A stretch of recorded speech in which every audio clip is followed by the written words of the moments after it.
Mesdames et messieurs, chers jeunes de Guinée, la Guinée, à l'instar des autres pays du monde, célèbre le 12 août chaque année la Journée internationale de la jeunesse. Cette année, elle est célébrée sous le thème « Jeunes responsables, leadership des jeunes pour des espaces numériques sûrs et inclusifs ». Pour rappel, c'est en 1991 que les jeunes, réunis à Vienne, en Autriche,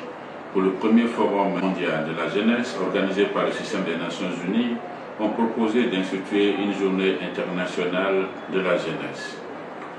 En 1998, la première conférence mondiale des ministres de la jeunesse, organisée par le gouvernement portugais en collaboration avec les Nations Unies à Lisbonne, du 8 au 12 août 1998, a adopté une résolution consacrant le 12 août de chaque année comme la journée internationale de la jeunesse. La célébration de cette journée est une occasion d'attirer l'attention de la communauté internationale et des gouvernements sur les problématiques liées à la situation des jeunes dans le monde et de mettre en avant leur potentiel en tant qu'acteurs majeurs de la paix et du développement durable. Après plusieurs préfectures, nous célébrons cette année le 24e anniversaire de la Journée internationale de la jeunesse dans la préfecture de Kankan. Et c'est là, comme nouveauté, en collaboration avec le Conseil national des jeunes de Guinée, que nous venons de mettre en place il y a moins d'1 an. Structure fêtière inclusive et indépendante des organisations de jeunesse de notre pays. Le thème de cette année est évocateur de la problématique de l'occupation excessive des jeunes par les réseaux sociaux et les nouvelles technologies de l'information et de la communication, qui est une grande opportunité, mais aussi une préoccupation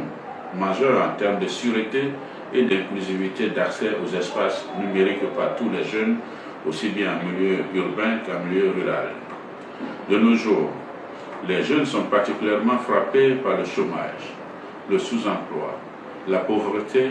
ainsi que par des problèmes de santé sexuelle et reproductive dans un environnement ouvert aux espaces numériques qui les expose à tous les dangers, notamment la cybercriminalité. C'est pourquoi, dans sa vision de protection de cette couche vulnérable, le gouvernement fait de la sûreté et de la sécurité des espaces numériques une priorité.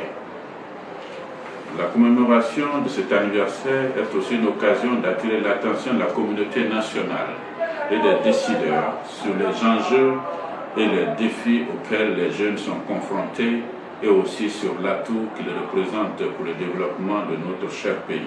dont la population est très jeune. Plus de 3/4 de cette population, 77,5%, ont moins de 35 ans. Et les jeunes de 15 à 35 ans représentent près du tiers de la population, 32,5%. Cette journée, en outre, de réfléchir sur les réponses à apporter à ces défis qui se posent principalement en termes d'investissement pour faire face à la forte demande sociale, notamment par la création massive d'emplois publics et privés, la construction d'infrastructures socio-éducatives, sportives, culturelles et de loisirs. Mais au-delà de la recherche d'un emploi productif et décent, les attentes des jeunes portent sur d'autres dimensions, sources d'épanouissement personnel non moins importantes, comme l'acquisition d'une éducation de qualité et d'une qualification professionnelle, des soins de santé adéquats, l'engagement citoyen et la représentativité dans la vie politique de notre nation,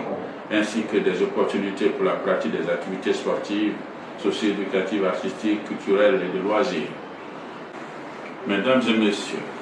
en dépit des efforts louables par le gouvernement et de ses partenaires ces dernières années pour cette épineuse question d'emploi et d'insertion socio-professionnelle des jeunes,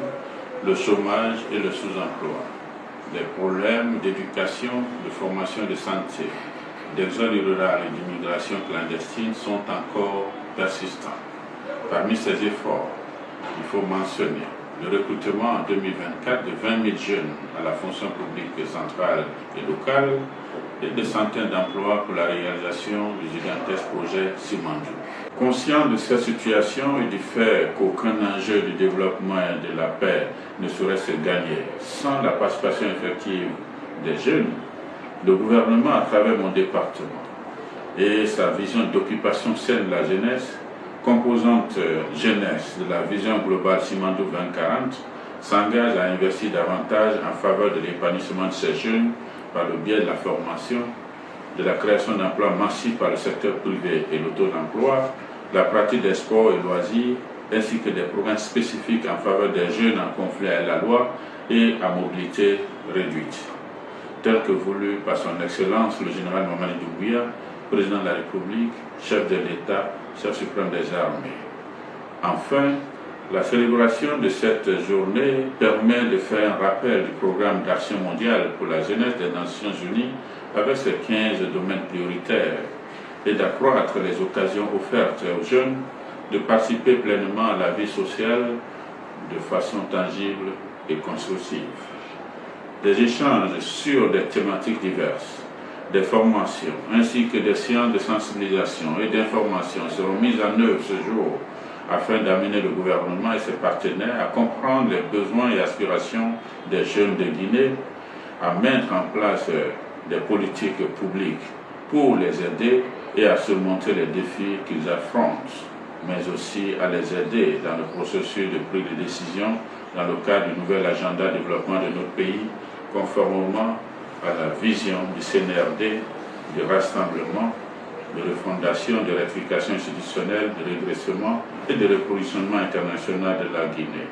Vive les jeunes de Guinée, vive les jeunes d'Afrique et du monde, vive la République de Guinée. Je vous remercie.